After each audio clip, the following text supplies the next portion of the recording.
नमस्कार। लोकमत हिंदी में आप सभी का स्वागत है।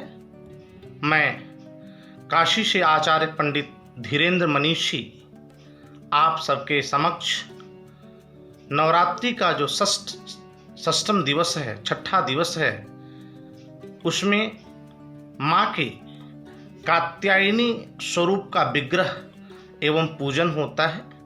तो माँ का स्वरूप किस प्रकार का है, उन्हें कौन कौन सा नैवेद्य और पुष्प आदि अर्पित करने से माँ प्रसन्न होती हैं, और साथ ही साथ किन कामनाओं की पूर्ति के लिए माँ कात्यायनी के स्वरूप का पूजन किया जाता है, माँ कात्यायनी का ध्यान पूजन अर्चन किया जाता है, उन्हीं सब विषयों को लेकर मैं आपके बीच इस आमुख पटल पर समुपस्थित हूँ। भक्तों, माँ कात्यायनी की जो संज्ञा है वो कात्यायन ऋषि के नाम पर आधारित है। कात्यायन महर्षि बहुत दिनों तक माता की तपस्या की और कात्य गोत्र में माता ने बालिका के रूप में उनके घर में अवतार लिया और कात्यायन महर्षि ने बहुत दिनों तक माता की सेवा की और अपने मोक्ष की प्राप्ति की। तो मोक्ष को देने वाली यह जो कात्यायनी देवी हैं, नवरात्र के छठे दिन इन्हीं की पूजा की जाती है। माता का जो स्वरूप है वह स्वर्ण के समान चमकीला है।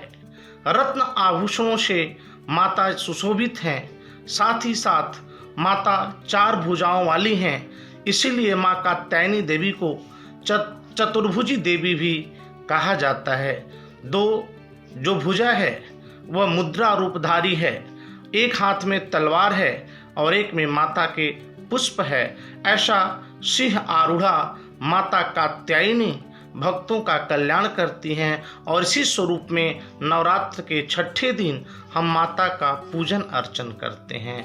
माता को लाल चुंदरी, लाल रक्त वर्ण का पुष्प, अड़हुल का फूल आदि बहुत पसंद है। साथ ही साथ भक्तों को नैवेद्य के रूप में माता को शहद अवश्य चढ़ाना चाहिए। शहद के साथ साथ किशमिश और छुहारे का भी भोग माता को लगाया जाता है। और ऐसा कहा जाता है कि 21 दिन तक यदि माता का श्रद्धा पूर्वक आप पूजन कर लें और पूजन करने के बाद किसी भी तरह की अगर विपत्ति आपकी हो, माँ को आर्त भाव से पुकार लें, तो माँ कात्यायनी की कृपा से आप उन भय से मुक्त हो जाते हैं। माँ कात्यायनी का पूजन विशेषकर वे कन्याएं जिनको सुयोग्य वर की इच्छा हो, जिनके विवाह में विलंब आदि हो रहा हो, क्योंकि हम ज्योतिष शास्त्र के हिसाब से जानते हैं कि विवाह का कारक बृहस्पति है। तो बृहस्पति को प्रसन्न करने के लिए माँ कात्यायनी का पूजन विशेषकर है। ऐसी कन्याएं, ऐसी बहनें जिनके विवाह में किसी कारण कोई बाधा और विलंब हो, तो माँ कात्यायनी का पूजन अवश्य करें। एक मंत्र है, कात्यायनी महामाये महायोगी नधेश्वरी नंद गोप सुते देवी पतिम ते कुरुते नमः।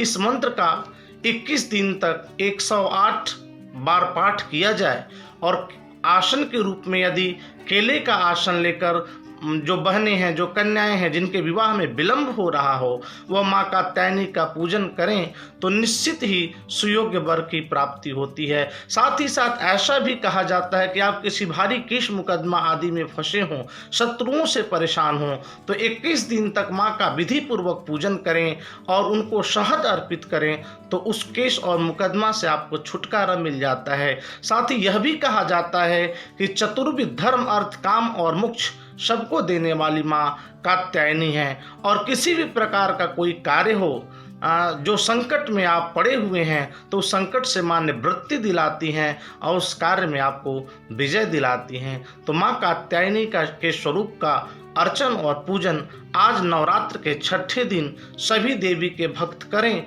तो उनके जीवन में किसी भी तरह की कोई संकट आपदा नहीं रहेगी और माँ की कृपा से, आशीर्वाद से सब कुछ उत्तम रहेगा, जीवन उत्तम रहेगा, जीवन कुशल रहेगा।